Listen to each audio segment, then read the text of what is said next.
During my husband's will reading, my daughter said, "You can leave now, Mom. This is between me and my mother-in-law." When she read the will, she was shocked to see her name in the clause. The reading of the will made her faint. "I'm glad to have you here.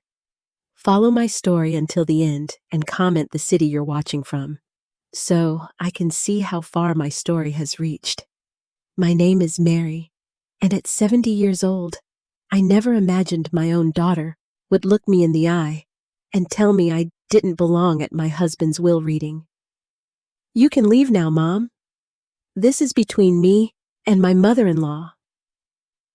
Emily's voice cut through the mahogany-paneled law office like a blade. I sat there, clutching my worn purse, feeling my heart sink into my stomach.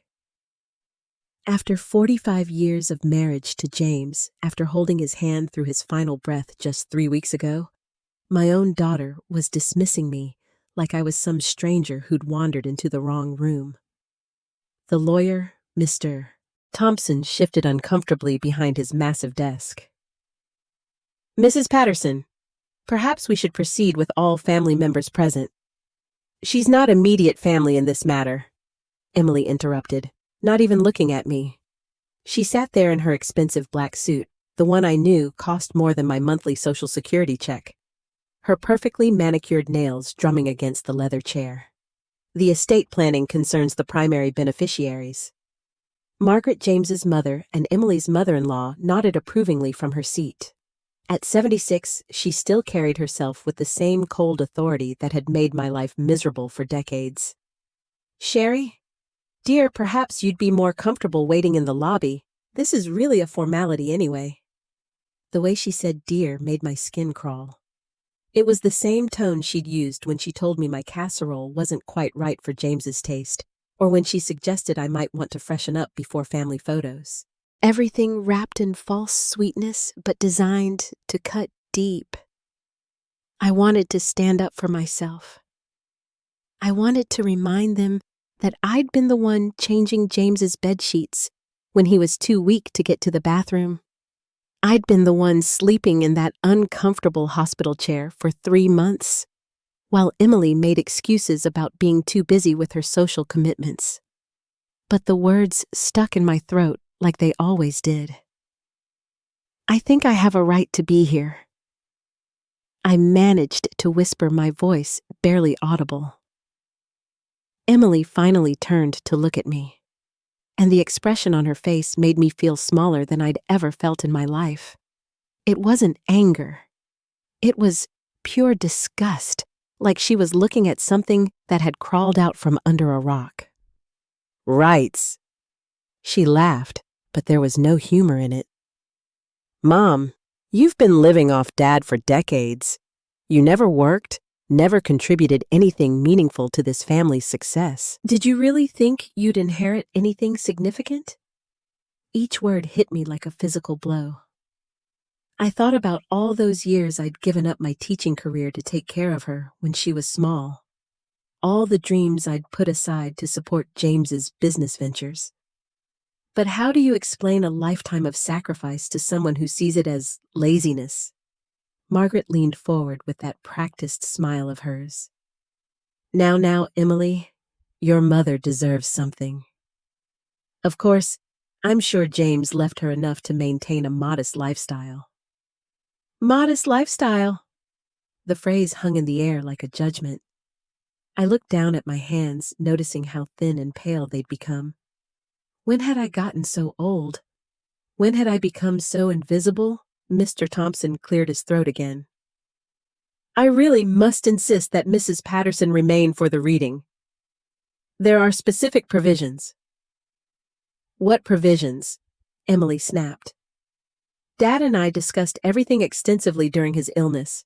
He understood that I am the one who will be taking care of Margaret as she ages, managing the properties, handling the investments. I'm the responsible one. The responsible one." I almost laughed at that. Emily, who hadn't visited her father in the hospital until the last week when she realized he was actually dying. Emily, who'd spent the past 5 months asking pointed questions about life insurance policies and property values while I begged her to just spend time with him. But I said nothing. I just sat there feeling the familiar weight of disappointment settle over me like a heavy blanket. This was my life being talked about like I wasn't in the room, having my worth measured and found wanting by the very people I'd sacrificed everything for. "Fine," I said quietly, standing up on unsteady legs. "I'll wait outside." As I reached for the door handle, I heard Emily whisper to Margaret, "She'll be fine. Mom's always been dramatic about money. This will probably be good for her. Teach her some independence." I paused with my hand on the door, feeling something crack inside my chest. Not my heart. That had been breaking slowly for years. Something deeper, something that had been holding me together, finally gave way. I stepped into the hallway and sank into one of the uncomfortable waiting room chairs. Through the thick glass door, I could see them settling in for what they clearly expected to be a celebration. Emily was already pulling out her phone, probably texting her friends about her inheritance. Margaret was adjusting her pearls, preparing to hear how wealthy she was about to become. Neither of them had any idea what James had really thought about their behavior these past few months. Neither of them knew about the conversations we'd had in those long hospital nights when he'd watched Emily breeze in for 5-minute visits before rushing off to her next social engagement. What they definitely didn't know was what I'd been hiding from all of them for the past 9 months. The reason I'd been so tired, so thin, so desperately in need of the family support that never came, sitting in that sterile waiting room. I couldn't stop my mind from drifting back to when this nightmare really began.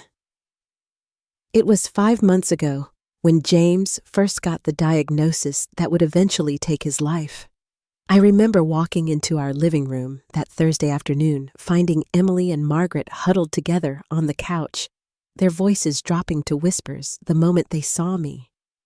They'd been doing that a lot lately, having these private conversations that stopped whenever I entered a room.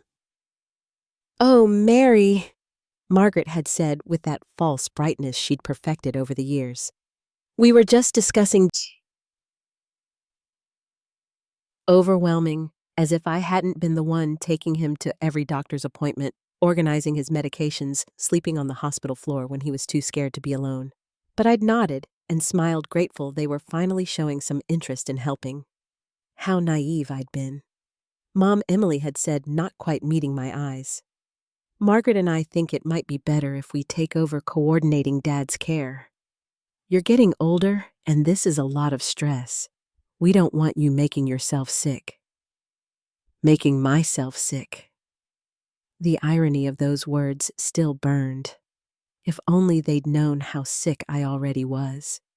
How I'd been scheduling my own doctor appointments around James's chemo sessions. How I'd been hiding my own test results in a shoebox under our bed because I couldn't bear to add one more burden to his shoulders. "I can handle it," I'd protested weakly. "I've been taking care of him just fine." Margaret had reached over and patted my hand with those cold, perfectly manicured fingers. "Of course you have, dear. But Emily has experience with medical management from her volunteer work, and I have connections with the best specialists in the city. We just want what's best for James, what's best for James." It sounded so reasonable, so caring. But I saw the look that passed between them. Satisfaction like chess players who'd just executed a winning strategy. That's when the isolation really began. Suddenly, I wasn't included in conversations with the doctors. Emily would schedule appointments and forget to tell me until afterward. When I'd ask questions about treatment options, they'd exchange those looks again and tell me not to worry about the complicated medical stuff. "Dad's in good hands," Emily would say whenever I tried to assert myself. "You should focus on resting. You look exhausted all the time lately." I was exhausted, but not just from caring for James. from the constant battle to remain relevant in my own husband, from pretending I didn't notice how they'd steer him away whenever he tried to include me in discussions, from acting like it didn't hurt when they'd suggest I take a little break every time I tried to attend a family meeting. The worst part was watching how they manipulated James when he was at his weakest. I'd come back from making tea to find them sitting close to his bedside, their voices low and serious. "You need to think about Mary's future," I'd overheard Margaret saying one afternoon. "She's never been good with finances. If something happens to you, she'll need guidance. Professional management. Professional management. As if I were a child who couldn't be trusted with money. Emily's so smart about these things," she'd continued. "And she understands the family assets. She could make sure Mary is taken care of properly. Taken care of, not respected, not trusted, taken care of like a pet that needed feeding." James had been so weak then, so confused from the medications. I watched him nod along, not really understanding what they were suggesting, just grateful that his daughter seemed to be taking an interest in family responsibilities for once. But I understood. I understood that they were systematically erasing me from my own life, painting me as incompetent and fragile, while positioning themselves as the responsible caretakers. They were building a narrative that would justify whatever they had planned. The most painful memory was from just 3 weeks before James died. I'd been in the kitchen trying to prepare his favorite soup when I'd heard Emily on the phone in the next room. "No, she's not adjusting well to Dad's illness at all," she'd been saying. "She's becoming increasingly unreliable. Yesterday, she couldn't even remember which medications he'd taken. Honestly, I'm worried about her mental state."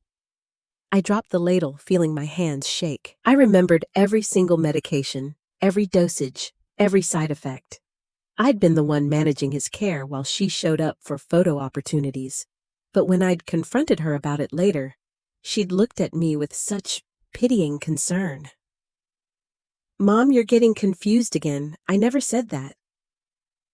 Maybe you should consider seeing someone about these memory issues." Memory issues. She was gaslighting me, making me question my own reality, while she systematically took control of everything that mattered to me. The final piece of their strategy became clear during James's last week. I'd wanted to stay with him around the clock, but suddenly there were too many visitors and visiting hour restrictions that somehow never seemed to apply to Emily and Margaret. "The nurses said he needs quiet," Emily had explained when I found them both sitting beside his bed during the time I was supposedly not allowed to visit. "We're just keeping him company, so he's not alone." They'd stolen even that from me. The chance to hold my husband's hand as he died, to be the last voice he heard. By the time they called to tell me he was gone, it was over.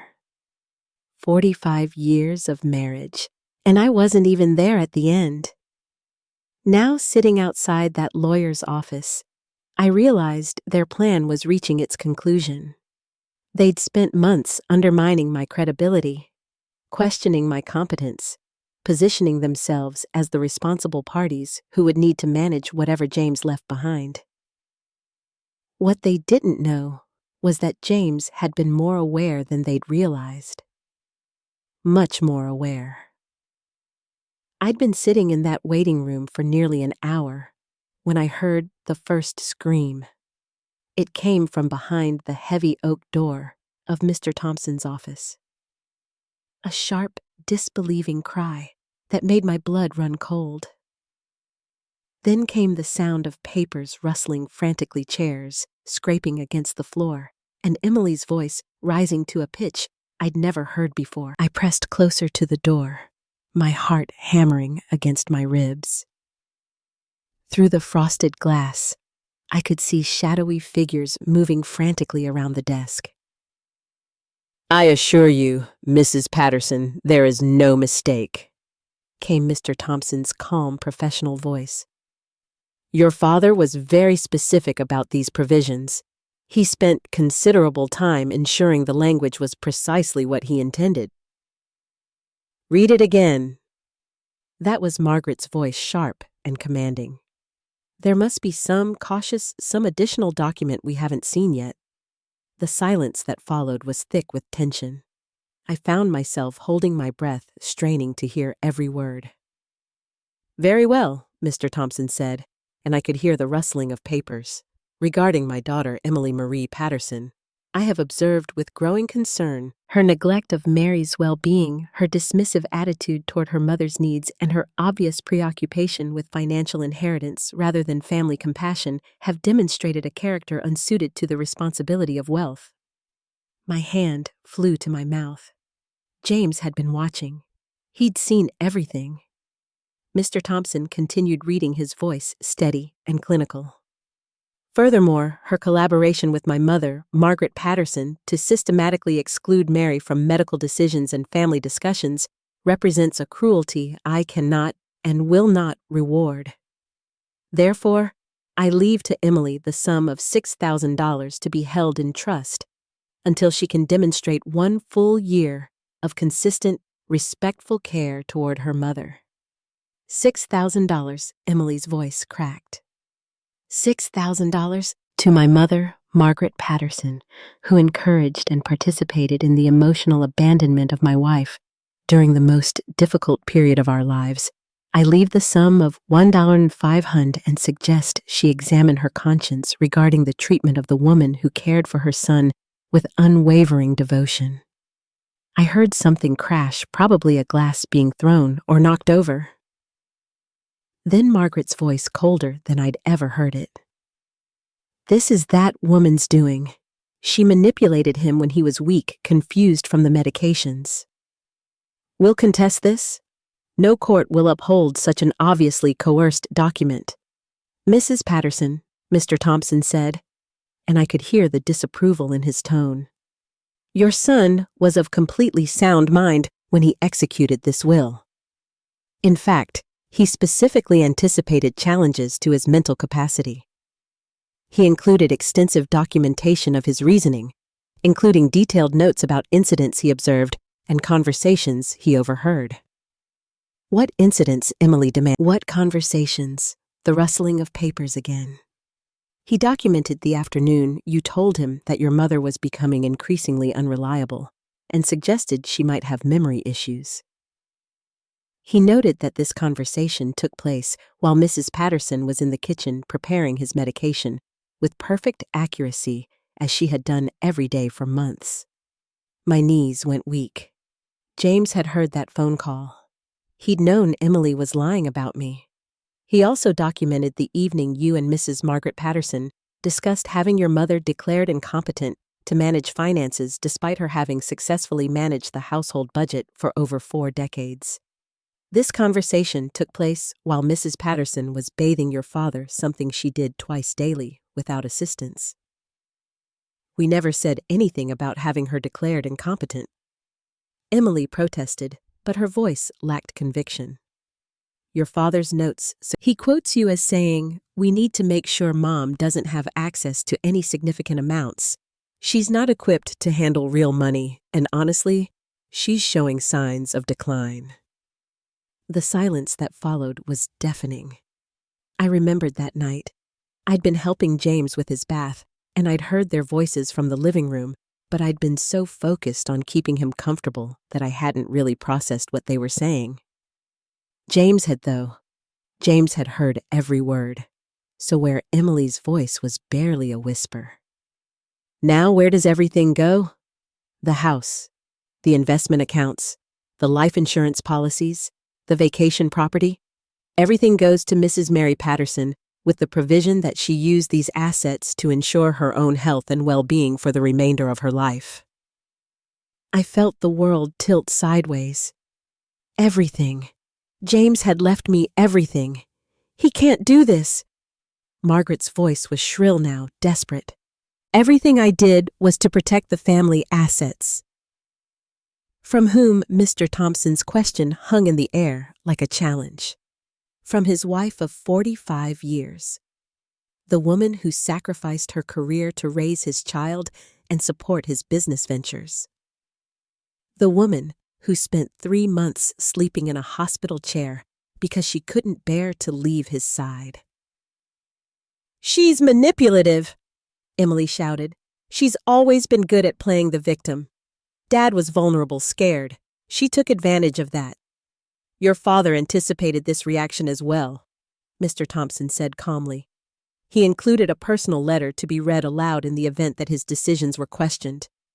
More paper rustling than Mr. Thompson's voice, softer now, reading words that made my heart ache. To my daughter, Emily. If you are hearing this letter, it means you have challenged my final wishes. I want you to know that every decision I made was The letter continued, and I pressed even closer to the door. You spent my final months asking about money while your mother asked about my pain levels. You visited to discuss inheritance while she read to me for hours when I couldn't sleep. You saw my illness as an inconvenience that interrupted your social life while she saw it as our final chapter together. Something to be cherished despite the difficulty. I heard what sounded like sobbing. Whether from Emily or Margaret, I couldn't tell. Most importantly, you treated your mother like a burden when she was the greatest blessing of my life. You dismissed her concerns, ignored her needs, and spoke about her as if she were already dead. I cannot trust my life's work to someone who would treat the woman I love with such casual cruelty. There was a long pause before Mr. Thompson continued. The assets I leave to Mary are not a reward for manipulation. She has earned every dollar through 45 years of putting my needs, your needs, and this family's needs before her own. It is time someone put her needs first. The door suddenly flew open and Emily stumbled out, her face red and strewn with tears. She looked at me sitting there, and for a moment I saw something flicker across her features. Shame, maybe, or recognition, but it was quickly replaced by rage. This isn't over, she hissed. I don't know how you did this, but this isn't over. Behind her, Margaret appeared. Her composed mask finally cracked. She looked older, smaller, defeated. 45 years, she muttered more to herself than to me. He chose you after 45 years. They walked past me without another word, leaving me alone with the echo of James's final gift. Not just the money, but the validation I'd needed for so long. He had seen me. He had known. After Emily and I sat in the same chair where my daughter had just learned that her father had seen through her games, and I tried to process the magnitude of what had just happened. Mrs. Patterson, Mr. Thompson said gently, your husband left specific instructions for me to discuss your financial situation privately. He was concerned about your health circumstances. My stomach dropped. He knew. Mr. Thompson nodded, his expression kind, but serious. He found your medical files 3 weeks before he passed, the ones you'd hidden in the shoebox under your bed. I felt tears spring to my eyes. Of course James had found them. He'd probably been looking for something else entirely and stumbled across my secret shame, the diagnosis I'd been carrying alone for 9 months. He was devastated that you'd felt the need to hide your condition from him. Mr. Thompson continued, he said you'd always been the one taking care of everyone else, never wanting to burden anyone with your own problems. Stage 2 breast cancer. That's what Dr. Wilson had told me on that terrible March afternoon while James was recovering from his first round of chemotherapy. The timing couldn't have been worse. How could I tell my dying husband that his wife was also fighting for her life? So I'd hidden it. I'd scheduled my own appointments around his medical needs. I'd suffered through the exhaustion, the pain, the fear, all while maintaining the facade that I was strong enough to take care of him. It had been the hardest 9 months of my life. He left detailed instructions about your treatment, Mr. Thompson said, sliding a folder across the desk. He researched the best oncologists in the country, the top treatment facilities. He wanted to ensure you had every possible resource to fight this. I opened the folder with trembling hands. Inside were appointment cards for specialists at prestigious cancer centers, contact information for experimental treatment programs, and a detailed financial plan that would cover any medical expense I might need. But how did he know about all this? I whispered. He was so sick himself. He spent his final weeks making calls, researching options. Your husband was determined to ensure you had the chance he was being denied. Mr. Thompson paused, choosing his words carefully. He also documented your daughter's response when he tried to discuss your health with her. My blood went cold. What do you mean? Mr. Thompson pulled out another set of papers. James's handwritten notes. Shakier than his usual neat script, but still legible. He wrote this 3 days before he died. May I read it to you? I nodded, not trusting my voice. I tried to talk to Emily about Mary's health concerns today. I mentioned that her mother had seemed unusually tired lately, that she'd lost weight, that I was worried she might be making herself sick caring for me. Emily's response was shocking. She said, "Dad, Mom's always been dramatic about health issues. She probably just wants attention now that you're getting all the medical focus. Don't let her guilt you into worrying about her fake problems when you need to concentrate on getting better." Each word hit me like a physical blow. I remembered that conversation. James had asked me gently if I was feeling okay if I needed to see a doctor. I'd brushed off his concerns, not wanting to worry him. I'd had no idea he'd already tried to enlist Emily's help in convincing me to seek medical attention. Mr. Thompson continued reading. When I pressed her about being more supportive of her mother during this difficult time, Emily said, "Dad, you're the one who's dying. Mom can deal with whatever's bothering her after we get through this. Her problems aren't life-threatening like yours are." If only she'd known how wrong she was. He tried one more time, Mr. Thompson said, flipping to another page. This was 2 days before he passed. He'd grown weaker, but he was still worried about you. The final note was barely legible, written in James's deteriorating handwriting.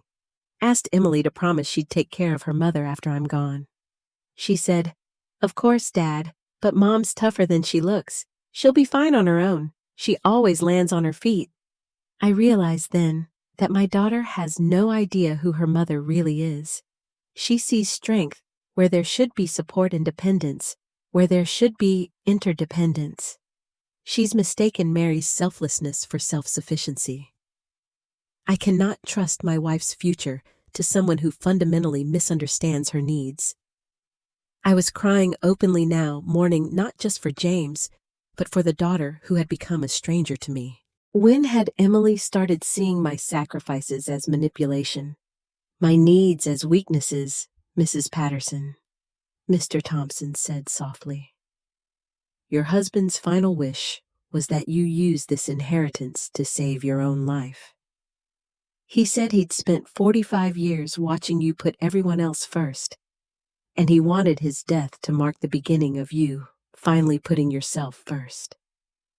A knock at the door interrupted us. Mr. Thompson frowned. He'd asked his secretary to hold all calls and visitors, but the knock came again, more insistent this time. "Come in," he called reluctantly. The door opened, and Emily stepped back into the office. Her face was blotchy from crying, her perfect makeup ruined. Behind her stood Margaret, looking more disheveled than I'd ever seen her. "We need to talk," Emily said, her voice. "All of us, about what happens next." Mr. Thompson started to object, but I held up my hand. "It's okay," I said quietly.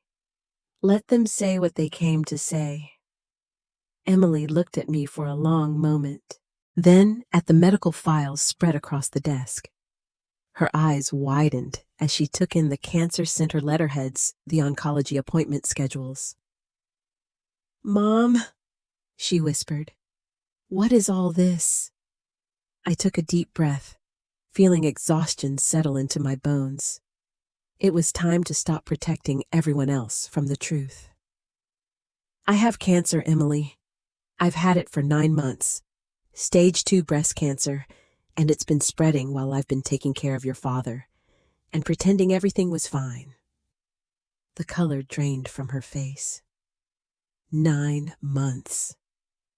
But why didn't you tell us? I looked at her, really looked at her, and saw not the cruel, greedy woman who'd dismissed me from the will reading, but the frightened child she'd once been. The little girl who used to crawl into my bed during thunderstorms because I said simply every time I tried to mention that I wasn't feeling well, "You told me I was being dramatic." Every time I suggested I might need to see a doctor, you said I was trying to steal attention from your father, so I stopped trying. Margaret sank into the chair beside Emily, looking suddenly ancient. "Oh, Mary," she breathed. "We had no idea." "No," I agreed. "You had no idea, because you never asked.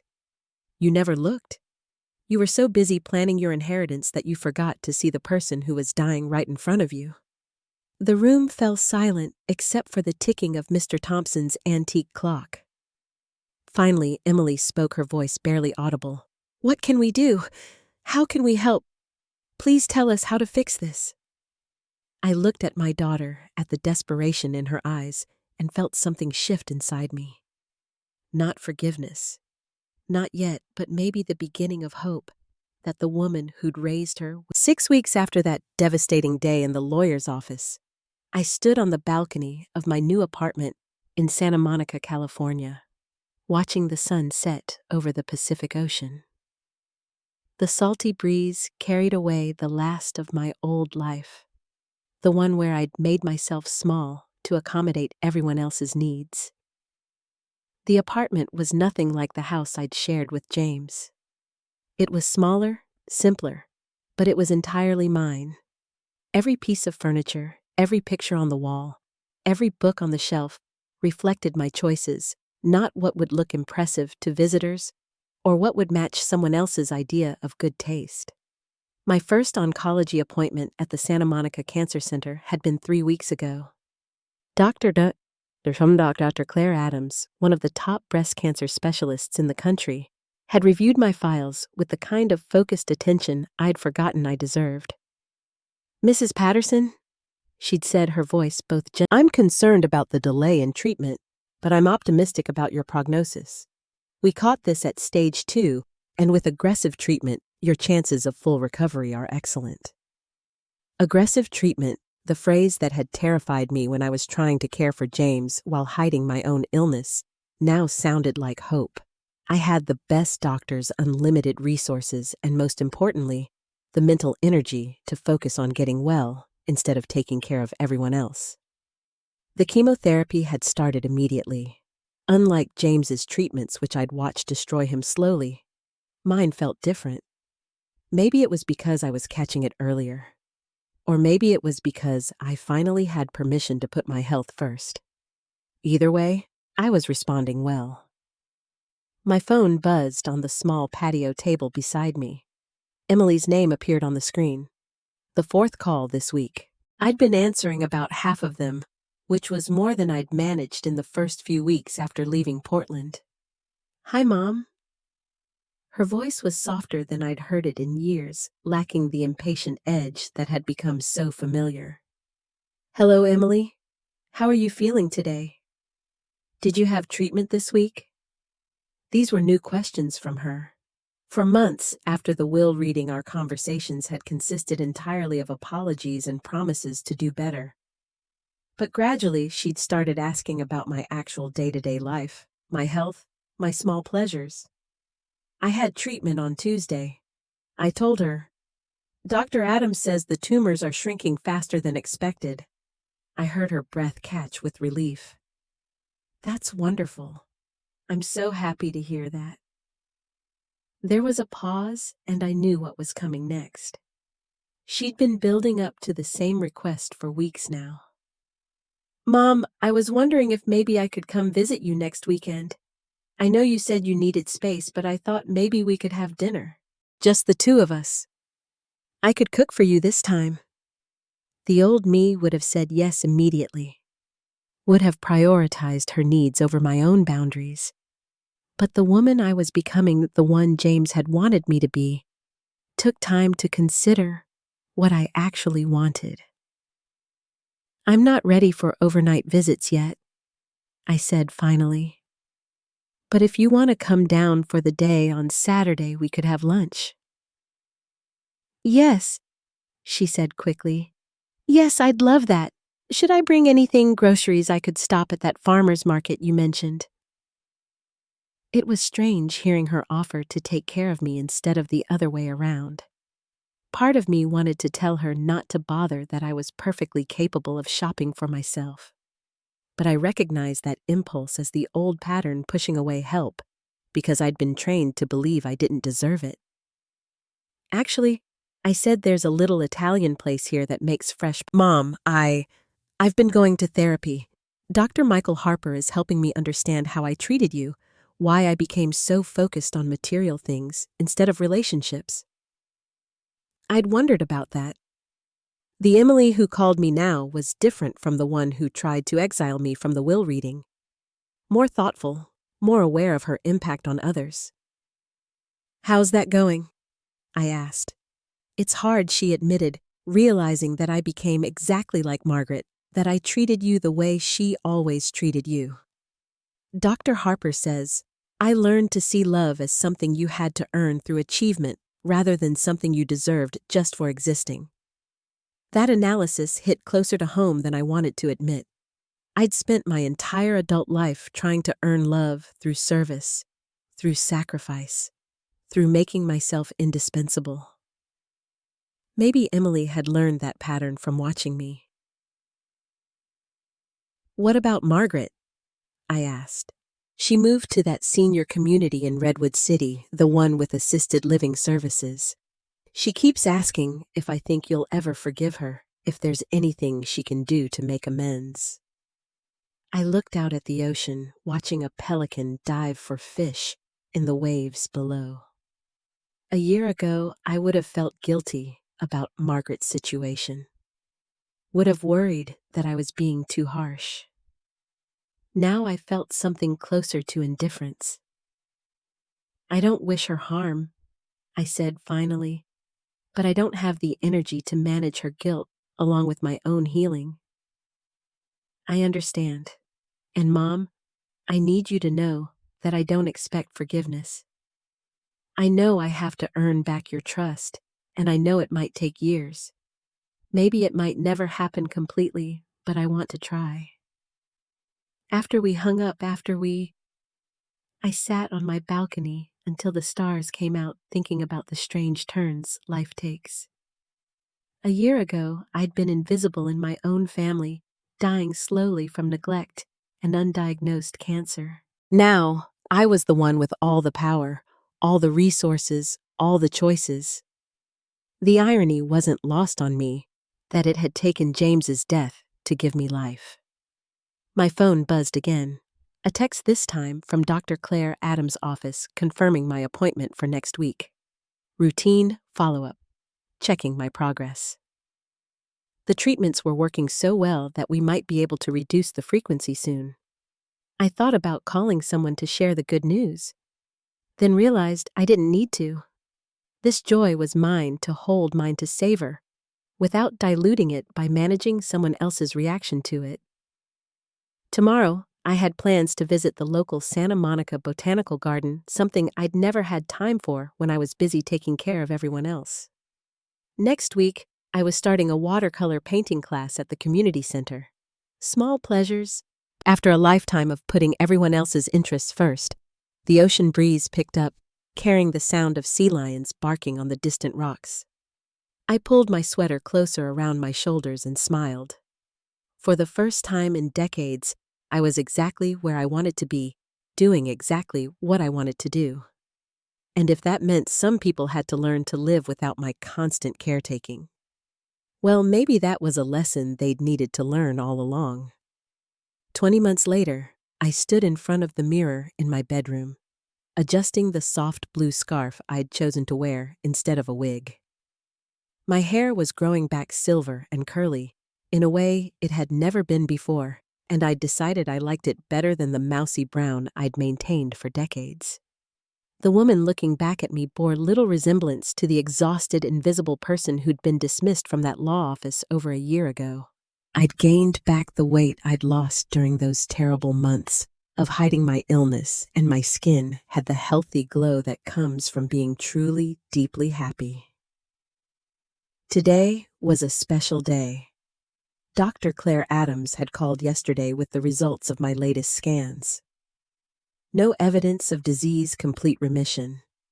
After 20 months of treatment, countless appointments, and more strength than I'd known I possessed, I was officially cancer-free.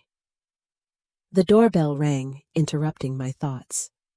Through the window, I could see Emily standing on my front porch, holding a bouquet of sunflowers, my favorite, though she'd only learned that in the past year. "Hi, Mom," she said when I opened the door. And I noticed she looked nervous. Our monthly visits had become easier over time, but there was still a formality to them, a careful politeness that spoke to how much work we still had to do. "Come in," I said, accepting the flowers. "These are beautiful. Let me put them in water." As I arranged the sunflowers in a vase, Emily wandered around my living room, taking in the changes I'd made since her last visit. New books on the shelves, a half-finished watercolor painting on the easel by the window, photos from my recent trip to the Santa Monica Botanical Garden. "You redecorated," she observed. "I bought new things that I actually like instead of things that looked appropriate," I corrected gently. "There's a difference." She smiled at that, a real smile that reminded me of the little girl she'd once been. Dr. Michael Harper says that's part of recovery. Learning to trust your own preferences instead of performing for other people's approval. Emily had been in therapy for over a year now, working through what her therapist called inherited patterns of conditional love. It was slow work unlearning a lifetime of believing that affection had to be earned through achievement and compliance. "How is therapy going?" I asked, settling into my favorite chair, a comfortable reading chair I'd bought simply because I liked the way it felt, not because it matched anything else in the room. Better harder some days than others. Emily sat across from me, her hands folded in her lap. "Dr. Harper has been helping me understand how I learned to see you as weak instead of selfless, how I mistook your sacrifices for choices." This was territory we'd covered before in our careful conversations. Emily was working to understand how she'd become someone who could dismiss her own mother so cruelly, while I was learning to set boundaries that protected my newly discovered sense of self-worth. "I have something to tell you," I said, deciding it was time to share my news. "Dr. Claire Adams called yesterday. The cancer is gone. Completely gone." Emily's face lit up with genuine joy, and for a moment she looked like she might cry. "Oh, Mom, that's incredible. I'm so happy for you. Thank you. It feels surreal. Honestly, after everything that's happened, I keep waiting for the other shoe to drop. But it won't," Emily said firmly. "You're healthy. You're free. You're living the life you want. You deserve all of this." It was such a simple statement, but it meant everything coming from her. For most of my life, I'd believed I deserved very little. Certainly not the comfortable life James's inheritance had provided. Not the excellent medical care that had saved my life. Not the peaceful independence I'd found in this Santa Monica coastal town. "There's something else I wanted to discuss with you," Emily said, her voice becoming more serious. "About Margaret." My stomach tightened slightly. Margaret was still a complicated subject between us. She'd been calling Emily regularly, asking for updates about my health, wondering if I might be ready to consider reconciliation. "She's not doing well," Emily continued. "The assisted living place is nice, but she's very isolated. She doesn't have many friends there, and she spends most of her time thinking about how she treated you during Dad's illness." I waited, knowing there was more. "She asked me to give you this." Emily pulled an envelope from her purse, my name written on it in Margaret's distinctive handwriting. "She's not asking for forgiveness or trying to manipulate you into contact. She just wanted you to know how sorry she is." I took the envelope but didn't open it immediately. "How do you feel about her situation?" Honestly, I feel bad for her, but I also understand why you can't have her in your life. She spent decades treating you poorly, and her being lonely now doesn't erase that history. It was a mature response, one that showed how much Emily had grown. The old Emily would have pushed for reconciliation, would have tried to manage everyone's emotions to avoid conflict. I might read her letter eventually, I said, setting it aside. But not today. Today is for celebrating. Emily nodded, understanding. What would you like to do to celebrate? I thought about it. A year ago, I would have suggested something that centered on her preferences, something that would make her happy. But I was learning to prioritize my own joy. I want to walk on the beach, I said. I want to feel the sand between my toes and watch the waves. And then I want to come back here and order too much Chinese food and watch an old movie. That sounds perfect, Emily said, and I could tell she meant it. We spent the afternoon walking along the shoreline, talking about small things, my painting class, her work, the novel I was reading. Nothing heavy or emotionally charged, just the comfortable conversation of two people who were learning to know each other again. As the sun began to set, painting the sky in shades of pink and gold, I realized how different this moment was from anything I'd experienced in my... I wasn't worrying about anyone else's needs or managing anyone else's emotions. I was simply present, enjoying the company of my daughter, without the weight of obligation or resentment. Mom, Emily said, as we turned to head back to the house. I know I can't undo the past, but I want you to know how proud I am of you. The way you've rebuilt your life, the strength you've shown. It's incredible. I stopped walking and looked at her. This woman who had once been my greatest heartbreak and was slowly becoming something like a friend. Thank you, I said simply. That means more than you know. Later that evening, after Emily had driven back to Portland and I was alone with my Chinese takeout and an old Katharine Hepburn movie, I opened Margaret's letter. It was shorter than I'd expected, written in her careful script. Dear Mary, I have no excuse for how I treated you. Only an explanation that I was afraid of losing my place in James's life. I see now that there was room for both of us to love him, but I was too insecure to believe it. You deserve better from me and from all of us. I don't ask for forgiveness, only that you know I understand what I did was wrong. I hope you are finding the happiness you always deserved, with sincere regret. Margaret. I folded the letter and set it aside. Maybe someday I would respond to it. Maybe not. But for now, it was enough to know that the truth had finally been acknowledged. As Katharine Hepburn delivered her final monologue on the screen, I pulled my soft throw blanket around my shoulders and smiled. I had spent 70 years learning to disappear to make myself small enough to fit into other people's lives. Now, finally, I was learning to take up space, to live boldly, to choose joy. James's greatest gift hadn't been the money he'd left me. It had been the permission to finally... Now I'm curious about you who listened to my story. What would you do if you were in my place? Have you ever been through something similar? Comment below. And meanwhile, I'm leaving on the final screen 2 other stories that are channel favorites, and they will definitely surprise you. Thank you for watching until here.